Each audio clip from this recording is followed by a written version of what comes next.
Pastor Dawn. And I'm Pastor Megan.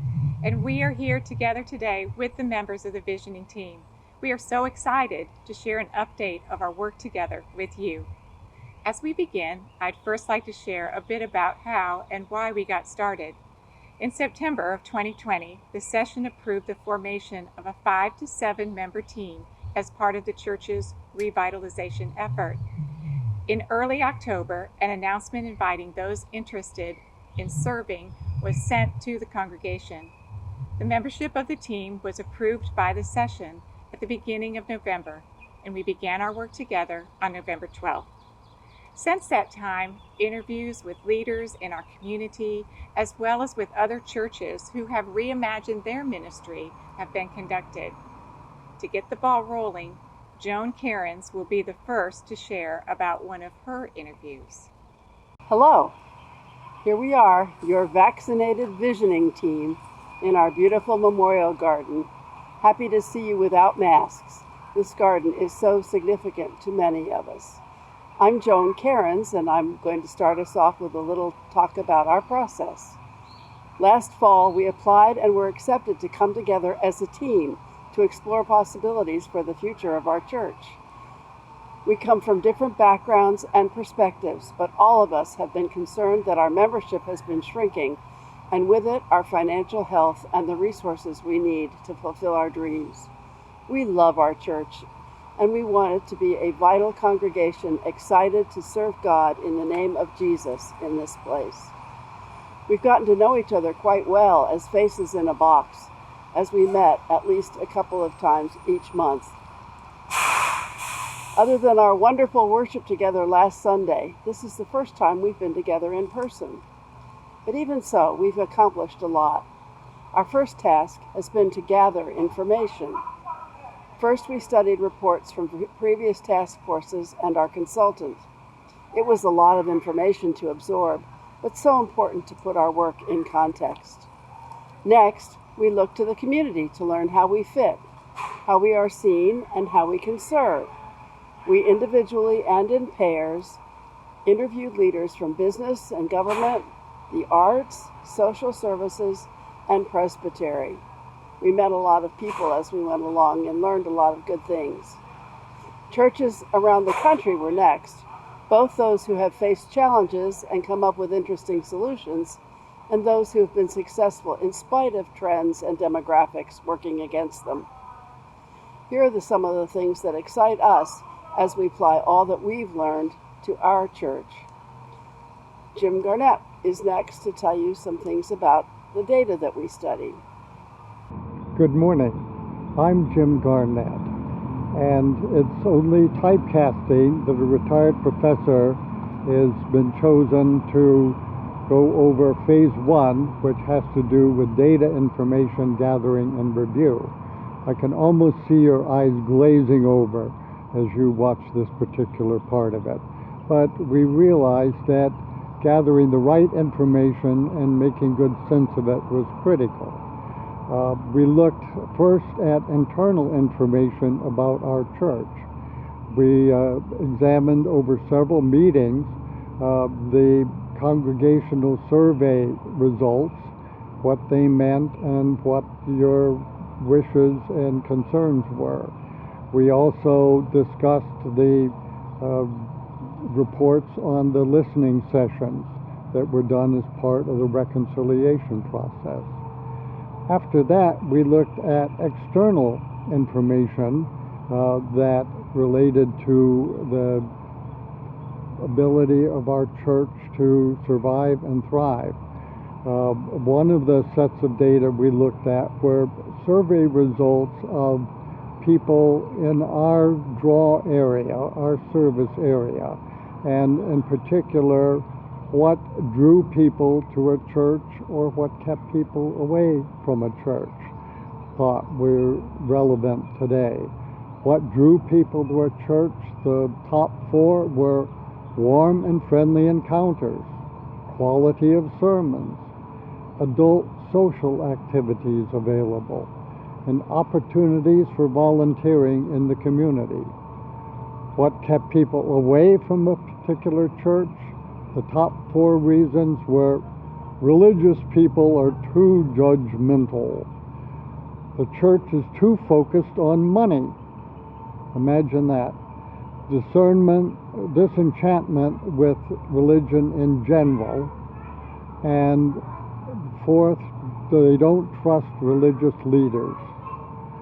We also looked at a whole raft of demographic data about our service, our draw area, that related to prospective members and attenders. What were they like? What were the religious affiliations, the income levels, the education level, ethnicity, and other key characteristics.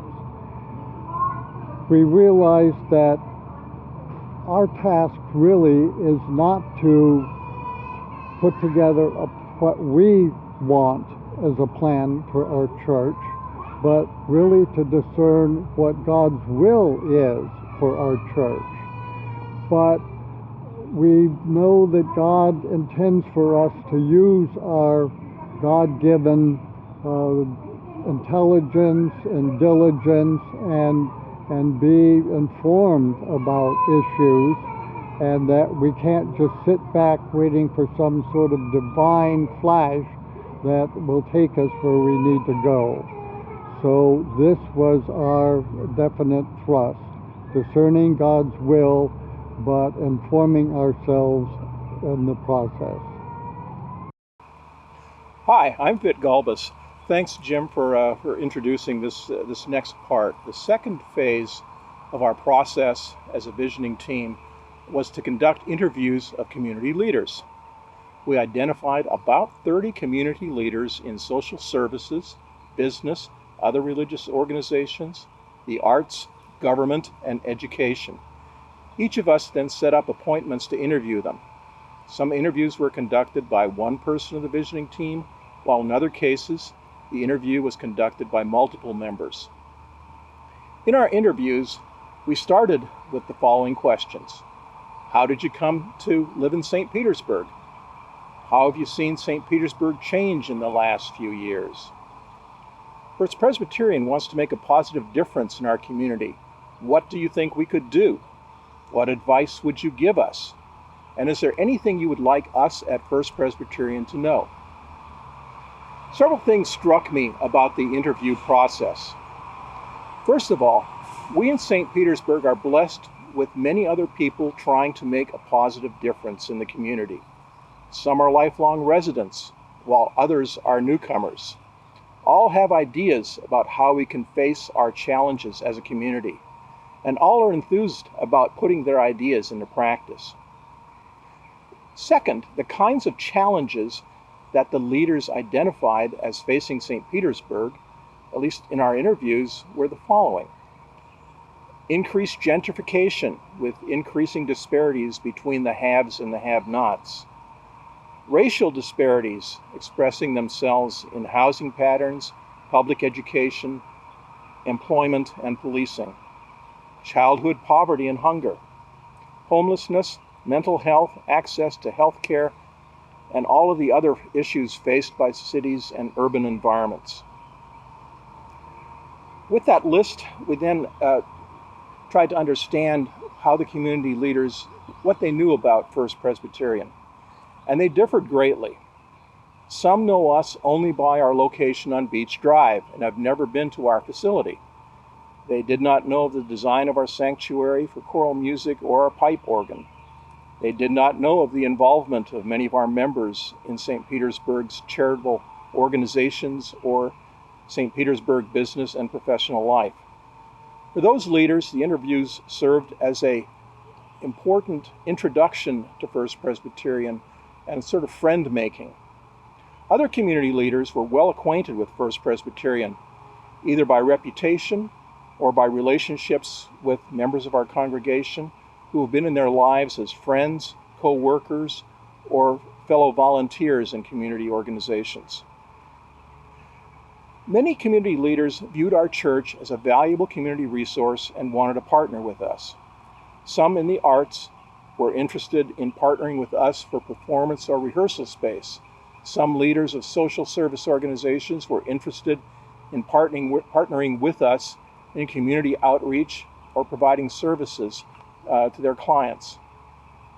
And many leaders thought that we at First Presbyterian could make a real difference in St. Petersburg. Some, especially those who were unfamiliar with our church, urged us not to hide our light under the bushel basket, but to engage more proactively with the community. And uniformly, they urged us not to try to do it all alone by ourselves. Instead, they urged us to partner with other organizations in the community to make positive change. In sum, then, we were encouraged by the many opportunities we have as a church to minister to our community. And we were encouraged by the many people and organizations that we can come alongside in our future ministries.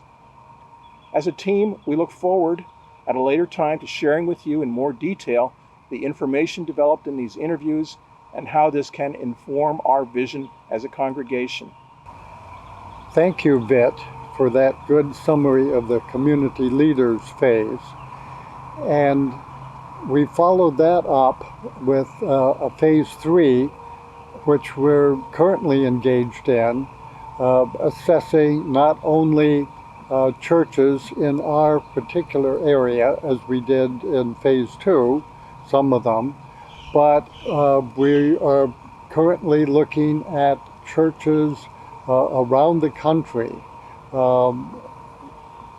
Northwest, I looked at a church in Portland that's been doing some transformative kinds of things, built in 1892, but had fallen on hard times, as many downtown churches have, and it's transformed in incredible ways. So we looked at churches in different parts of the country, different sizes, different ages, many of whom had a common profile. They were aging, limited structures that they were working with, declining membership, dwindling finances because of that, as others have said before. And we looked at how not only churches with problems, but churches that were thriving in spite of all of the trends nationally. And Vicky's going to talk more about that in a minute. So we looked at churches that were taking different approaches. We looked at churches that pretty much kept a steady state and kept doing what they were doing, improving, tweaking, and trying to make a turnaround on that score. We looked at churches that were leasing or renting parts of their building structures, maybe even selling off parts and renovating others. And we looked at congregations that had sold lock, stock, and barrel and moved to different sites and were doing very transformative kinds of ministry. So we tried to look at different approaches to what for many churches, Presbyterian and otherwise, are a common set of problems. We asked them, what did you do? What were your problems? What did you do about them? What worked? What didn't work? What can we learn from you? How did you communicate all of these changes with the congregation? What was the response? And so we figured that they were very willing to share, the ones we've contacted, and as I said, we're still in this phase of the process. Hi, I'm Vicki Fox, as Vit said, and it was my joy to talk specifically with churches that were on fire and working and making it right from the get-go. And what I learned specifically from one church, actually in the Midwest, is that the importance of transparency, the importance of being as a team, working together, serving on committees, having quality time to get together, and letting our hair down and just worshiping, enjoying what we're doing. One particular church was a really large church, a huge congregation, almost 3,000 people, which is obviously more than First Pres is, at least for now. But we have so much to offer, and back and forth during the exchange, what I learned more than anything else, as I said, transparency, support one another, don't stand in parking lots and nitpick, but be joyous in our worship service. And a lot of wonderful things have already been said, but I just think that's the most important that I'm bringing to you now. Thank you. Hi, my name is Leah Cutting, and I'm a member of Session. I'm the treasurer of the church. I'm the moderator of finance, and I'm also serving on the financial planning task force. The other members of the task force are Robin Lyle, moderator, Vit Gulbis, Al May, Dick Averett, and Mike Carruthers. Since March the 21st, we have met weekly, and we've also met with the Visioning Task Force on several occasions. We met twice with representatives of the Presbyterian Foundation, who provided an analysis of our financial history and our giving history, and provided us several documentations and recommendations for moving forward. We've met with the elders on the Day School Coming of Age Committee, and then we met with the entire board of directors of the upcoming New Day School with its executive director and assistant director. And we came up with a plan and a checklist of how to proceed with the separation of the day school from First Presbyterian Church. We met with a session to present our recommendation of how to continue to support the day school as a mission of First Presbyterian Church while working with them on a plan of separation. We recommend that the structure of a relationship with the day school continue making available the day school using our facilities for the next 2 years under a written agreement that would be developed collaboratively. Hi, and I'm Vit Gulbis. I'm on the task force, and I wanted to share with you a few of the things that our task force has learned about the financial status of our church. First of all, and I want to emphasize this, we are not in danger of closing our doors in the foreseeable future. We have substantial resources with which to continue our ministries. But for some time now, our income has not been keeping up with our expenses. In the last 5 years, there was only 1 year, 2018, in which we did not dip into our savings to make up a shortfall. And third, over the last 5 years, the level of pledging and offerings has decreased. As a result, we've been required to use our savings to pay our operating expenses and to maintain our property. At the current rates, we expect that our available cash savings will be depleted in about 6 years. The big takeaway I want to leave you with is this. If we do not reverse our current path, in 6 years, we'll be forced to consider steps that many of us would find undesirable. But this is not inevitable. We can experience a vitalization of our church. With the help of God, we can grow in numbers and generosity, and we're all looking forward to what can be accomplished by the vision that's being developed by the Visioning Committee. Finally, let me address some of the rumors that have been floating around that our facility is for sale. No recommendation has been made to sell the property. I'll repeat that because it bears repeating. No recommendation has been made to sell the property. However, if we continue using up our savings to make up for operating deficits, at some point we'll have to consider some alternatives, and a sale may be among those. We're not there yet, and we've been given a gift of time within which to revitalize our congregation. The visioning team has given us a glimpse of some of the exciting possibilities before us. God has a plan for our ministry in St. Petersburg. Please join us in praying for our ability to discern God's plan for us as a congregation. Thanks. As our interview phase is coming to a close, we look forward to the time when we will be ready to engage the congregation to receive their input. When that time comes, the visioning team will present scenarios for the congregation for their consideration, and discussion and small groups will take place. Congregational input will help to shape visioning scenarios as we incorporate recommendations made by those small groups. However, due to the rising intensity of the conflict in our church, the session has made the difficult decision to pause the work of visioning until the conflict may be resolved. As we wait for the time when we may resume our work together, we are thankful for the commitment, energy, and imagination of those who have and who are now currently serving on the visioning team.